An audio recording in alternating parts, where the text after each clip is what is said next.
Jai Baba Jo Privale ki Jai, Bodhi Baba Jo Privale Baba Sevagiri Maharaj ki Jai, Bole Taraguru Pahadi Baba Giriji Maharaj ki Jai. Om Namah Shivaya. Bienvenidos, bienvenidas todos a este Satsang. Suetasvatara Upanishad 8. Estamos transmitiendo desde la ciudad de Bogotá. Aquí en Bogotá, en la sabana de Bogotá, en la cordillera de los Andes, cordillera oriental de los Andes. Para nosotros es un gusto compartir con ustedes estas enseñanzas milenarias del chivaísmo. El chivaísmo es muy antiguo. Los Vedas están escritos hace 5.000 años, cuando el sánscrito salió como ese idioma maravilloso en donde los Vedas estaban escritos. Pero este conocimiento era de tradición oral. Y antes de que existiera el lenguaje escrito, ya existía esta enseñanza del chivaísmo. Se pierde en la historia los rishis que nos revelaron este gran conocimiento. Para mí es un honor tenerlos a ustedes allí, sabiendo que es importante este conocimiento y ustedes aprendiendo de esta práctica milenaria. El conocimiento que se les enseña se llama Paravidya, el conocimiento superior. Si queremos aprender del chivaísmo, pues debemos hablar con los chivaístas, escuchar a los chivaístas. Porque hay veces hay información que se deforma cuando algunas tradiciones que no son chivaístas empiezan a hablar sobre Shiva, sobre el conocimiento dado por el chivaísmo, y no siempre hablan la verdad. A veces ven al señor Shiva como sujeto a Vishnu, por debajo de Vishnu. O peor todavía cuando son tradiciones judeocristianas que juzgan y critican este conocimiento desde ese fanatismo, desde ese dogmatismo y ese fundamentalismo que trae división. El chivaísmo que nosotros enseñamos es un chivaísmo advaita, no dualista. Nuestro maestro espiritual Shankaracharya, que es Adiguru Adi Shankaracharya, él nos enseñó con mucha claridad todo sobre la Advaita. Y nos decía claramente, el dualismo trae división. El no dualismo, el Advaita, unifica. Esta unificación es la que nosotros predicamos, pero desde la visión chivaísta. No podemos unificarla desde una visión dualista, porque no podríamos, es incompatible. Por eso es importante el concepto que tenemos de Shiva. Shiva es omnisciente, omnipresente, omnisapiente. Es la eternidad misma, Satchitananda. Ese ser eterno, lleno de felicidad eterna, de conciencia eterna, de sabiduría eterna. Es difícil entender la eternidad y también es un poco difícil estos temas tan sutiles, tan abstractos de Paramashiva, de esa verdad suprema. La gente común y corriente le queda más fácil ver a la divinidad como un ser con una personalidad y muy paternalista, como nos lo han enseñado aquí en Occidente, pero qué difícil es entenderlo como ese espíritu puro, sin nombre, sin forma, y sin estar sujeto al tiempo y al espacio. Vamos a iniciar nuestro satsang, vamos a cantar unos mantras antes de empezar. Om Namo Bhagavate Rudraya. Om Namo Paramashivaya. Om Hrim Shrim Krim Klin Aim Saraswati Ji Namaha. Om Gang Gang Gang Gang Ganapataye Namaha. Om Tat Purushaya Vidmahe Mahadevaya Dimahi Tano Rudra Prachodayate. Om Triambakan Yajamahe Sugandim Pushti Vardhanam Urvarukamiva Bandhanam Niktyor Mukshiyamamritate. Om Chanti Shanti Chanti. Om Chanti Shanti Chanti Ji. Om Namah Shivaya. Jai Mahadeva. Hara Hara Mahadev. Jai Shiva Shankara. Estamos estudiando el Svetasvatara Upanishad, el Upanishad shivaísta por privilegio. Es el que nos habla sobre el shivaísmo. Shankaracharya hizo comentarios sobre este Svetasvatara Upanishad. Dice así: como el aceite en las semillas, como la mantequilla en la nata, como el agua en los lechos secos de los ríos, como el fuego en la madera, así el Ser Supremo puede ser descubierto dentro del ser. Si el hombre le busca con sinceridad y practicando penitencias. Si él busca el Ser Supremo que se encuentra en todas las cosas, como la mantequilla que se encuentra en la leche, que sepa que sus raíces son el conocimiento del ser y la penitencia. Ese es el Brahman enseñado por el Upanishad.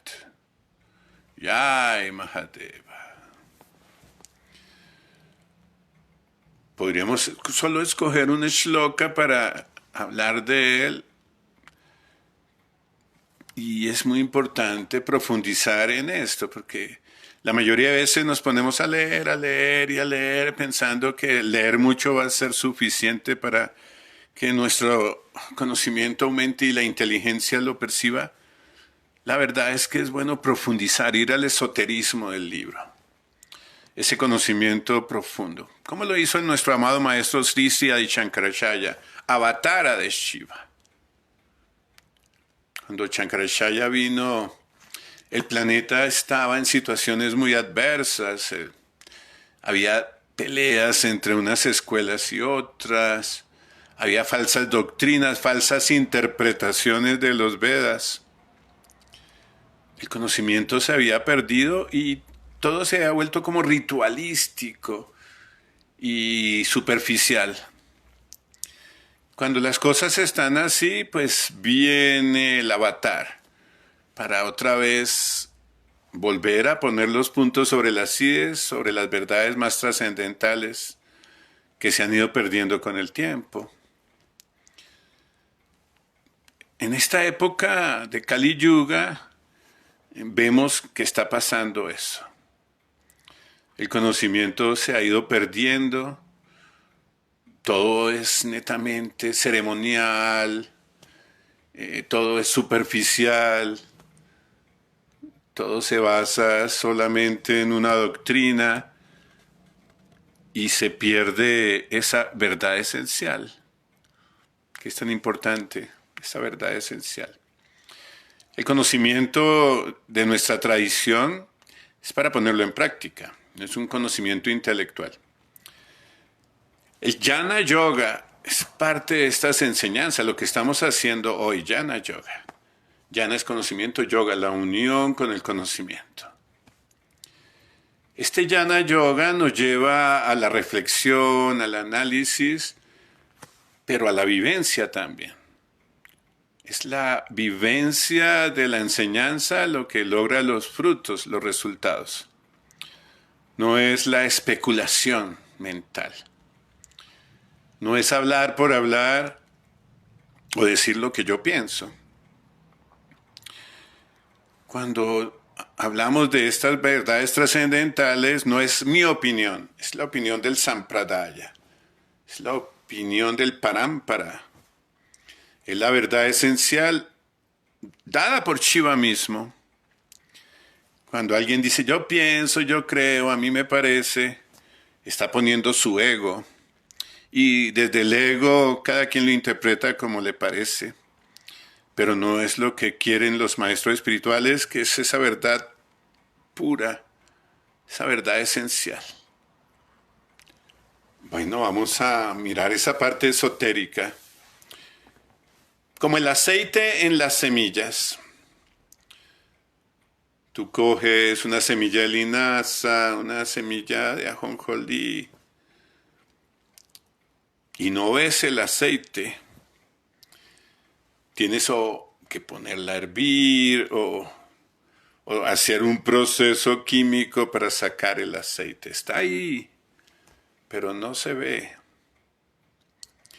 Esto implica que hay una verdad más allá de las apariencias. Hay cosas que se ven y otras que no se ven. A veces lo que se ve no es lo esencial. Lo superficial se ve, maya, la ilusión. Como cuando Shankaracharya nos hablaba de que iba caminando por la playa y le pareció ver plata. Oh, eso es plata. Y cuando se acerca más, era una concha de nácar. No era plata, era una concha de nácar. Esta es una enseñanza muy interesante de Shankaracharya porque las apariencias engañan. Y esto de que las apariencias engañan es lo que llamamos maya, la ilusión cósmica que nos lleva a la ignorancia, a la oscuridad, a la ignorancia por percibir eso que creemos que es verdad y resulta que no es verdad, es una mentira disfrazada de verdad. Como la mantequilla en la nata. No sé si ustedes habrán hecho mantequilla, cogen la leche, la ponen a hervir, van sacando la nata. Ese es el proceso antiguo que se utilizaba en la India. Y cogen toda la nata y la empiezan a revolver como con un tenedor, una cuchara. Y a medida que revuelven, finalmente de la nata surge primero la crema de leche y luego surge la mantequilla en un proceso alquímico. Ese proceso alquímico no se ve en la leche, no se ve en la nata, simplemente cuando bates y bates y bates, surge esa mantequilla.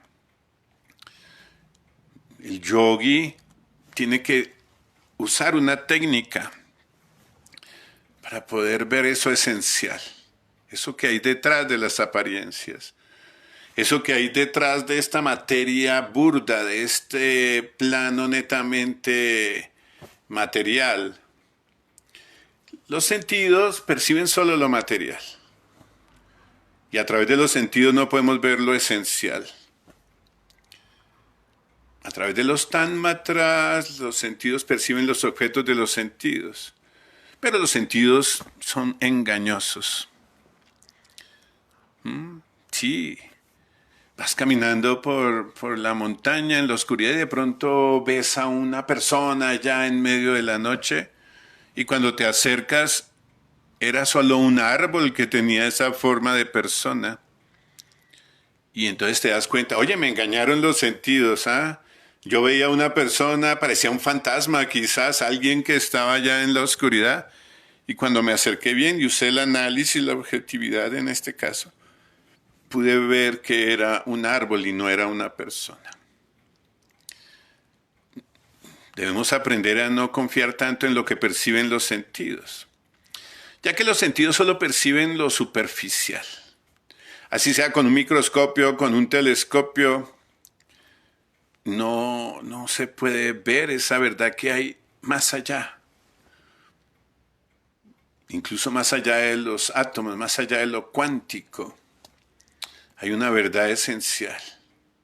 Detrás de esa apariencia, detrás de esa cortina. Es como si andáramos como con una especie de cortina que no nos deja ver más allá lo que es lo esencial. Esa cortina es la ignorancia, avidia, generada por Maya. Maya es la gran alucinación. Como el agua en los lechos secos de los ríos. Tú ves un lecho seco del río y pues dices, no, no hay agua.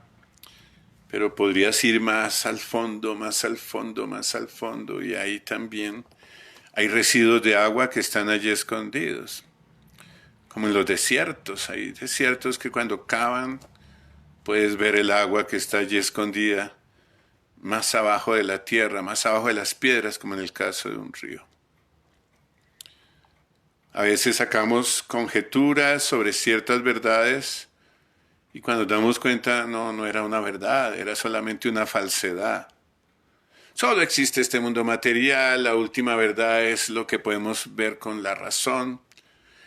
Solo existe lo que percibimos con los sentidos, dicen los materialistas, lo que se puede comprobar en un laboratorio. Y ese tipo de experiencias basadas solamente en lo sensorial ocultan esa verdad trascendental. No lo podemos ver con estos ojos. Para eso está el Chivanetra. El Chivanetra puede percibir otras verdades más allá de las apariencias. Como el fuego en la madera, en el último satsang hablábamos de eso. Tú coges 2 palos de madera y los frotas, va saliendo la chispa, pones un poco hojarasca, frotas, se genera la chispa y se genera el fuego.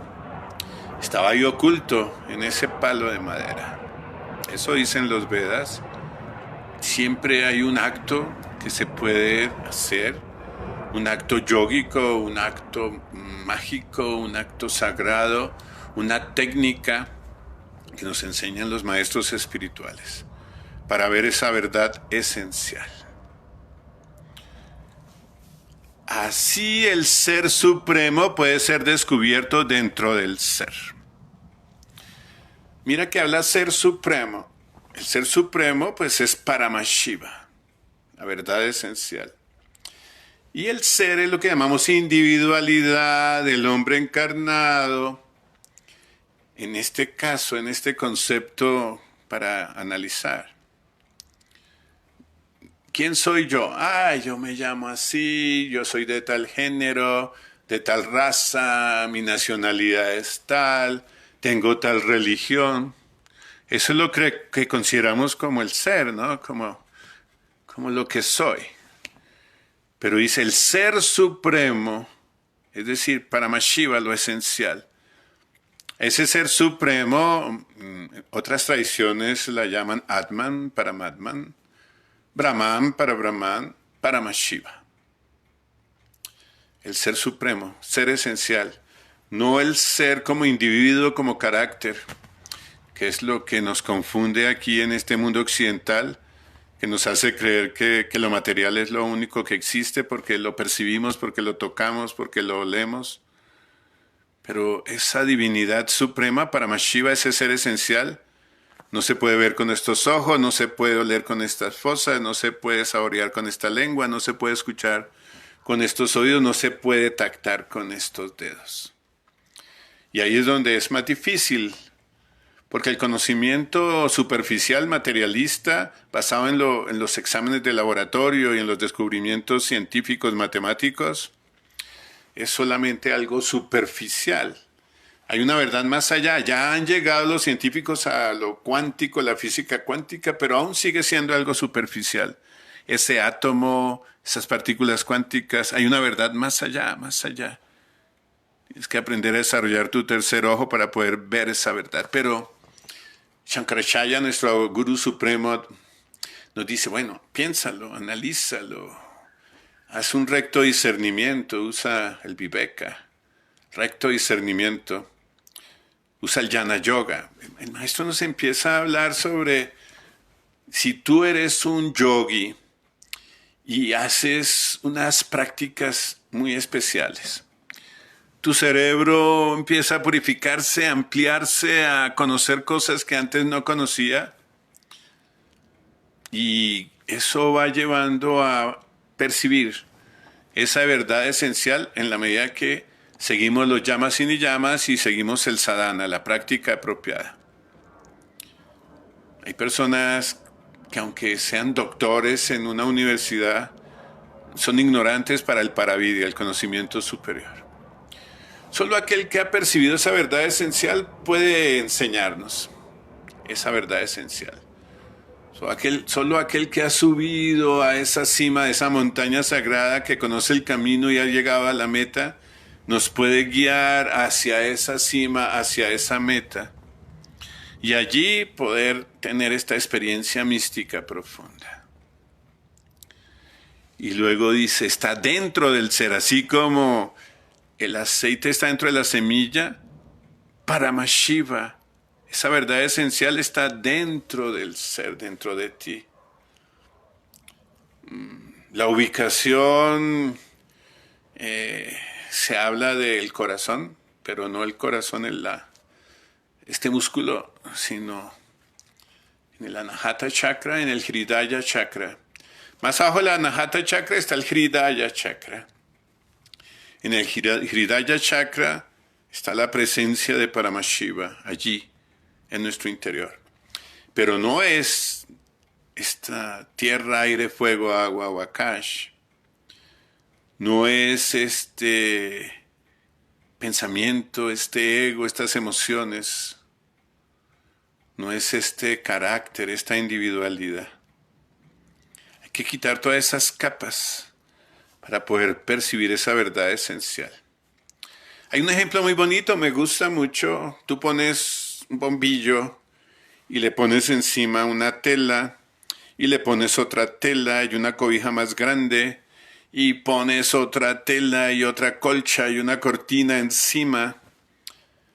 Y cuando tú buscas ese bombillo encendido no ves nada, está allá oculto. Tienes que quitar la colcha, la cobija, la tela, ir quitando esas capas de ignorancia, de maya, hasta que finalmente ves la luz, esa luz esencial que hay allí. Ese acto de ir quitando esas cobijas, eso que llamamos koshas, capas, es a través de una técnica, el neti neti. El neti neti es una técnica filosófica que se practica mucho en el yoga. Yo no soy la tierra, yo no soy el aire, yo no soy el agua, yo no soy el fuego, yo no soy Akasha, la energía. Yo no soy esta mente, yo no soy estas emociones, yo no soy esta inteligencia, yo no soy este ego.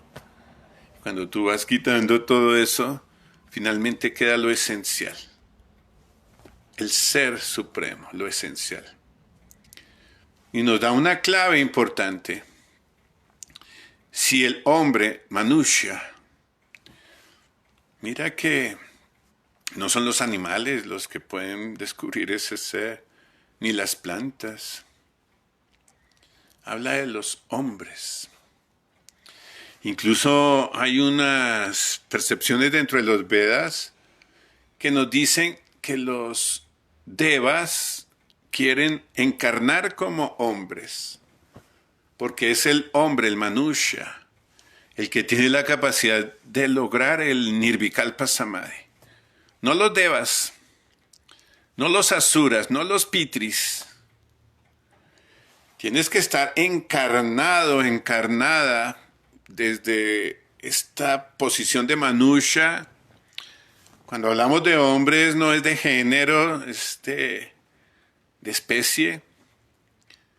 Hombres y mujeres tenemos la capacidad, a través del poder que nos da nuestra postura como Manushyas, como hombres, como yogis, de descifrar esa gran verdad esencial. Pero dirán ustedes, ¿pero cómo así si los devas se supone son muy santos y muy puros? No. Los devas andan en ese placer de los planos celestiales y no tienen ese interés en mukti, en la liberación. Ellos quieren seguir siendo dioses, devas, devis y devas, viviendo ese placer que brinda ese estado celestial.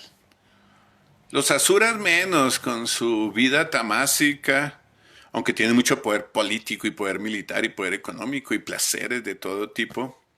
Los asuras, no ellos no pueden tampoco entrar en estos procesos del yoga que nos enseña nuestro sagrado Sampradaya, y Shiva mismo nos lo brinda a cada uno de nosotros como manushas. Y dice, si el hombre le busca con sinceridad, hay buscadores verdaderos. Esta búsqueda es la búsqueda de lo esencial. Algunos nacen como humanos para tener placeres y su interés es el placer. Otros su interés es tener mucho dinero, acumular riqueza, comprar cosas. Otros tienen interés en la fama, otros en la belleza, otros en el conocimiento intelectual. Pero hay alguno que otro hombre que después de haber pasado por sus diferentes encarnaciones ha ido buscando esta verdad esencial. Se hace la pregunta, ¿quién soy? ¿Qué es lo que me hace realmente feliz? ¿Por qué en este mundo ando sufriendo? ¿Por qué esa limitación con la enfermedad y la vejez y la muerte? ¿Cómo puedo lograr esa experiencia de felicidad eterna? Y en ese momento aparece el gurú. Cuando el discípulo está preparado, llega la voz del maestro que lo guía. Tienes que estar preparado. Y estar preparado significa una búsqueda sincera. Es como el corazón, es como yo no me rindo ante cualquier obstáculo. Quiero saber más y más. Seguramente empiezo a leer un libro, empiezo a leer sobre filosofía, teología, empiezo a asociarme con devotos, empiezo a buscar maestros, me pongo a hablar sobre religión, leo los libros sagrados, de pronto me encuentro con los Vedas y en cualquier momento me encuentro con el Shivaísmo. Ese parampara. Ese camino maravilloso de los sagrados maestros espirituales, santos, genuinos, verdaderos, que me van a dar respuestas.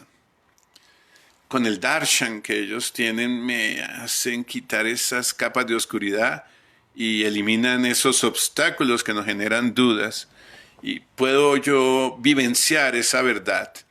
Ya les he dicho que esto no es un tema intelectual.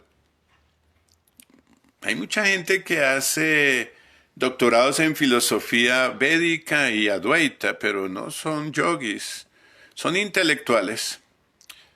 Hacen sus doctorados en filosofía védica. Pero es a través de la vivencia de un maestro espiritual que nos quita esa capa de ilusión y nos permite encontrar esta gran verdad. Y luego habla otro punto importante. Y practicando penitencias, tapas. La palabra penitencia, sacrificio, austeridad, en términos sánscritos se llama tapasya. Esta tapasya nos sirve muchísimo. Porque si tú como ser humano estás buscando solo la sensorialidad, las cosas materiales, la riqueza, el sexo, el conocimiento superficial, material, la tecnología, la ciencia, pero no haces tapasya, eres un mal yogi. Porque seguramente tienes todavía malos hábitos, malas costumbres, vicios, adicciones, sombras, karmas por cosas inapropiadas que haces. Gente carnívora puede ser un gran científico, un gran político, un gran militar. Nunca podrá ser un buen yogi. porque todas esas britis generados por una alimentación tamásica y rajásica no permite que tú puedas entender esto que estamos hablando y mucho menos tener la fuerza de voluntad para vivir esta experiencia. Pero si eres un buscador sincero, seguramente dejas esos malos hábitos alimenticios, empiezas procesos de limpieza y purificación, sigues las prácticas de los yamas y niyamas. Y cuando haces eso por tu esfuerzo, por esa tapasya, y empiezas a tener autocontrol, disciplina, fuerza de voluntad, y sigues tus procesos de purificación de cuerpo, de mente, tus chakras los armonizas, limpias tu aura. A la medida que vas haciendo ese proceso de tapasya, empiezas a tener experiencias elevadas que podríamos llamar de tipo espiritual. No de tipo religioso, porque todas las religiones nos van llevando al dogma, al fanatismo. La religión divide. Esta es mi religión y la suya no es la verdad. No, la mía sí, la suya no. Y viene la guerra, las peleas interreligiosas que se dan mucho en Kali Yuga y que es por fruto del dualismo. Y genera esa competencia, ese malestar. Y eso es de egos. No tiene nada que ver con la divinidad suprema que nos ama a todos, sino es el ego que nos hace creer, no, es que Krishna es Dios, no, que Brahma es Dios, no, que Cristo es Dios, no, que Yahvé es Dios, no, que Allah es Dios. Y viene la división. A través de la tapasya, ¿y qué tipo de tapasya es la que debemos hacer? Hay diferentes tipos de tapasya, en la modalidad de tamas, de rajas o de sattva. La tapasya en la modalidad de tamas es una tapasya que hace daño al cuerpo. Y lo que busca alguien que hace esa tapasya en la modalidad de tamas es cultivar su ego y adquirir poderes que lo lleven a tener esa satisfacción sensorial. La tapasya en la modalidad de rayas, de rajas guna, es una tapasya que incentiva el ego y la pasión. Entonces yo hago esto para que todo el mundo diga, oh, yo soy un santo, ese es el mejor guru, ese es un gran yogi. Mírenlo cómo hace tapasya y es lo que busca la fama y la incrementación también del ego. Pero la tapasya en la modalidad de la bondad, que es la que nos enseña Shiva, es la que nos permite avanzar para poder descubrir eso que es el ser supremo dentro de nosotros mismos. ¿Como qué tipo de tapasya? Hacer ayunos regulados, no excesivos porque te enfermas. Todo lo que dañe tu cuerpo no está bien visto para el yoga. Haces una dieta estrictamente de alimentos sádvicos que te van a ayudar a cultivar tus britis sádvicos, es decir, pensamientos optimistas, positivos, bondadosos, sentimientos amorosos,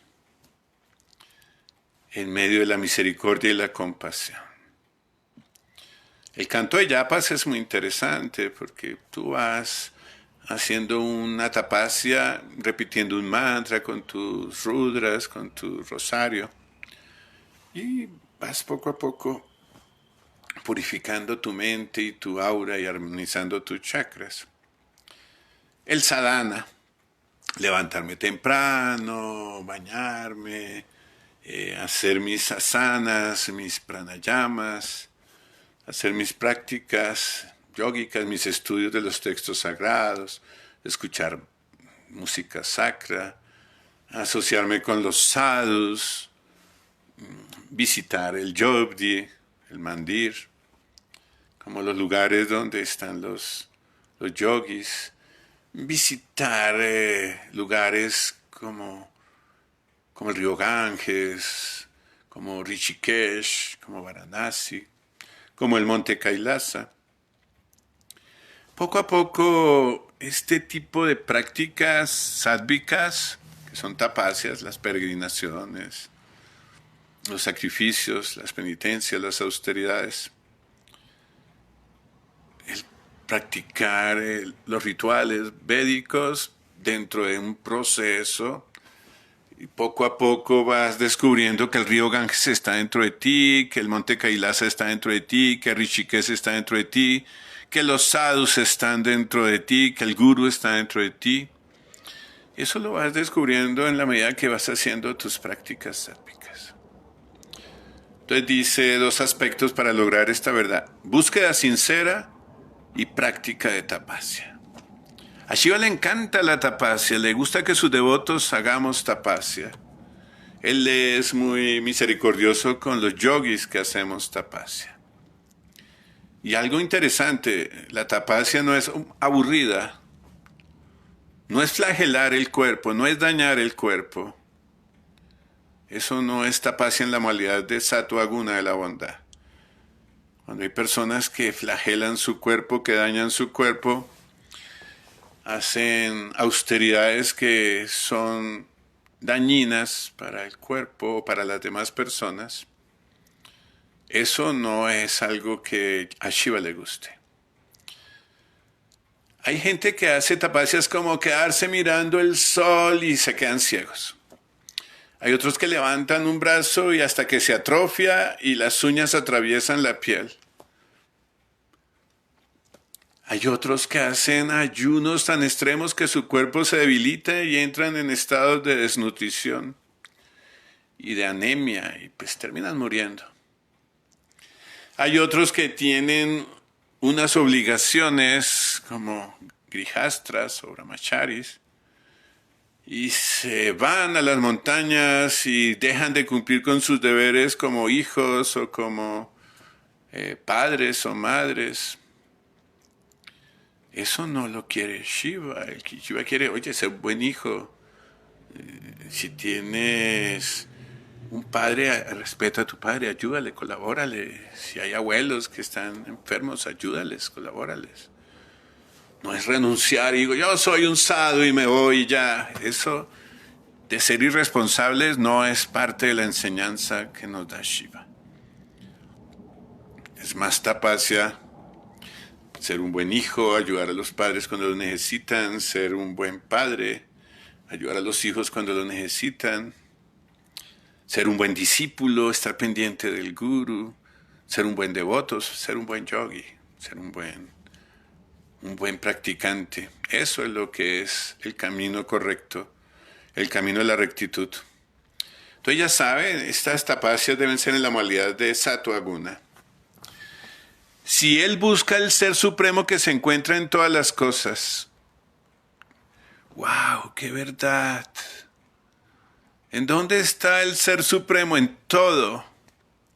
En cada átomo, en cada piedrita, en la arena del mar. Está en ese insectico, en esa hormiga, está en esa plantica, en ese pasto.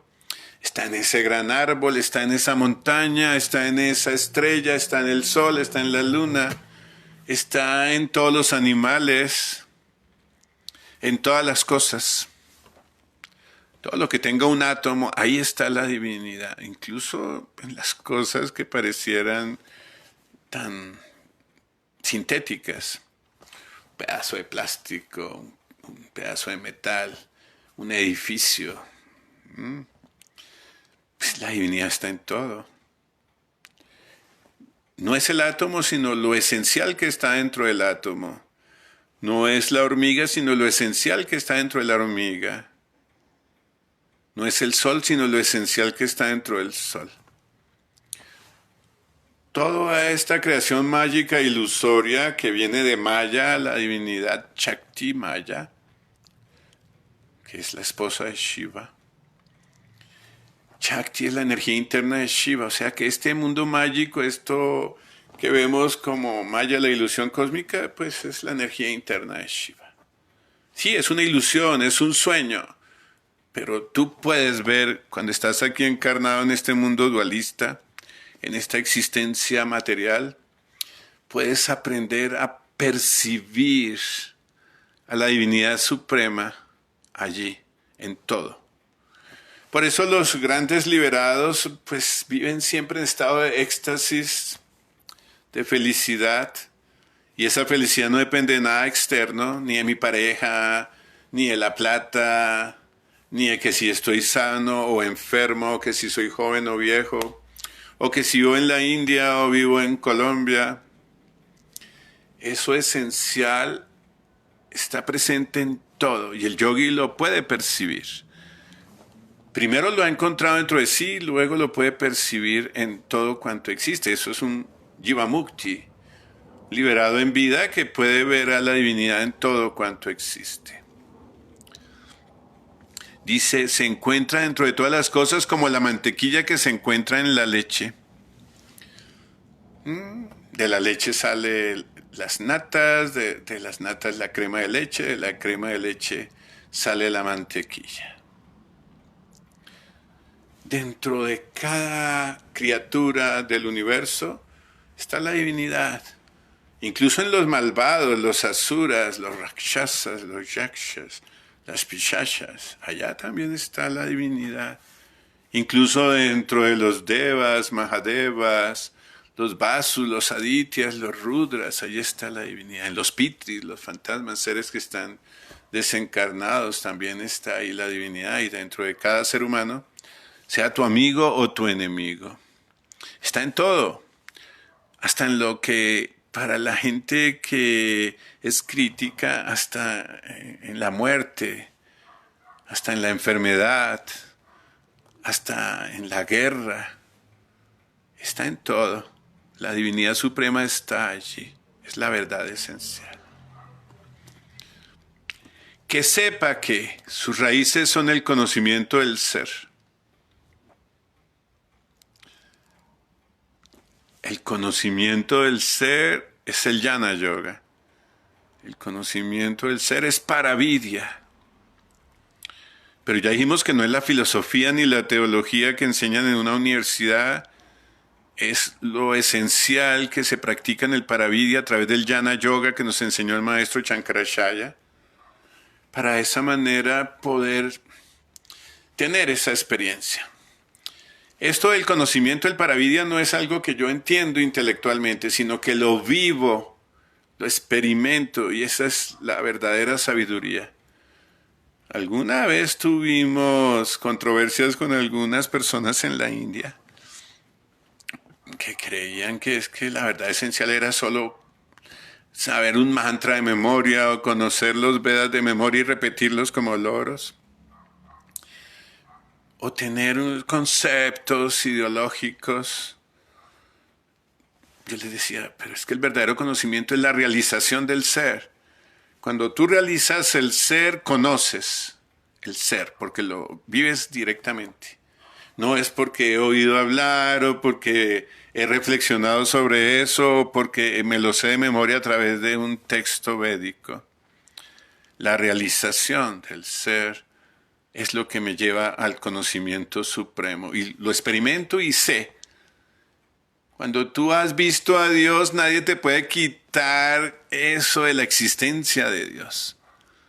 No lo has visto con estos ojos físicos, con el tercer ojo, pero si llega un ateo y dice, no, Dios no existe, es esa creación de la imaginación humana queriendo dar respuesta a cosas que no sabe, queriendo de una u otra manera dar como un tipo de experiencia a algo que no existe. Bueno, si tú has vivido a Shiva, has experimentado a Shiva, conoces a Shiva, aunque otros digan que Shiva no existe, tú lo has vivido, tú sabes cuál es la verdad. A veces no se puede expresar, pero con tu ejemplo sí enseñas. Porque hay cosas que no se pueden como expresar, es decir, están más allá de la palabra, más allá de la mente. La mente tiene sus limitantes, los sentidos tienen sus limitantes, tu ego tiene sus limitantes, pero lo esencial es eterno. ¿Cómo percibir algo que es eterno con algo que no es eterno? ¿Cómo percibir algo que es tan sutil con algo que no puede ver eso que es sutil? Incluso a nivel físico los ojos tienen cierto tipo de límites para percibir cosas. No puedes ver un átomo. Tampoco vas a poder ver a Paramashiva. Pero el tercer ojo sí. Y ese tercer ojo se abre a través de las prácticas del sadhana y de de la bendición del Guru, su misericordia. Que sepa que sus raíces son el conocimiento del ser y la penitencia. Nos vuelve a hablar de la penitencia, la tapasya. Es especial porque 2 veces en el texto nos habla de tapasya. En la medida que disfrutes, te enredarás más en el plano material porque se genera karma y deseos y viene eso de querer satisfacerse más y más y eso genera adicciones y la gula y la glotonería y la lujuria y más deseos. Pero nos dicen los Vedas y el Katha Upanishad también, en la medida que renuncies, disfrutarás. Esto de la renunciación es la tapasya. Y este disfrute no es un disfrute sensorial, es un estado de éxtasis místico que tenemos los yogis cuando hemos experimentado esta verdad esencial.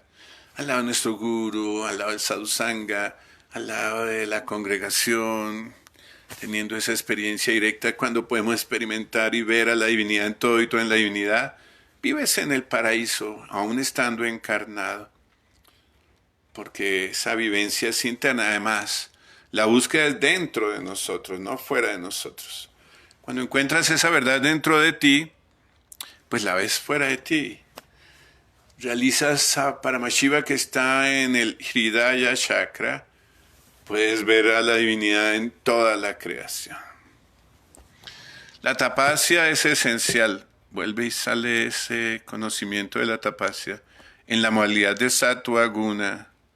El autocontrol, la disciplina, la fuerza de voluntad, el saber decir no a lo que es inapropiado adármico y saber decir sí a lo dármico, el estar en la capacidad de prestar el servicio, el bhakta seva, el guru seva, el chaiva seva, el karma yoga, el servicio devocional desinteresado. Eso es hermoso. Hay mucha gente que piensa, ay, que me sirvan a mí, que me den a mí.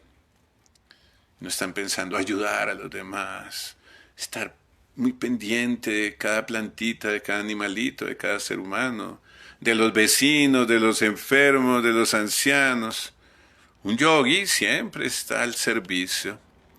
En nuestra sagrada tradición, nuestro abuelo guru se llama Baba Seva Giriji Maharaj, Brahmalen, ya desencarnado.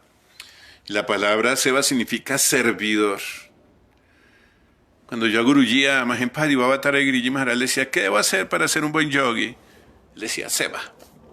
¿Qué debo hacer para tener experiencias de meditación profunda? Seva. ¿Cómo avanzar para lograr el Nirvikalpa Samadhi? Seva. El servicio, el servicio, el servicio, sin pensar en que me den algo a cambio, sin que piense yo que me den las gracias, no tener ningún tipo de interés. Simplemente lo hago porque es mi obligación, mi deber como yogi, como shivaísta, ayudar al prójimo, amar al prójimo, a los huérfanos, a las personas viudas, a los desamparados, a los que están con hambre, con sed. La vida yógica no es solo entrar a meditar y ya.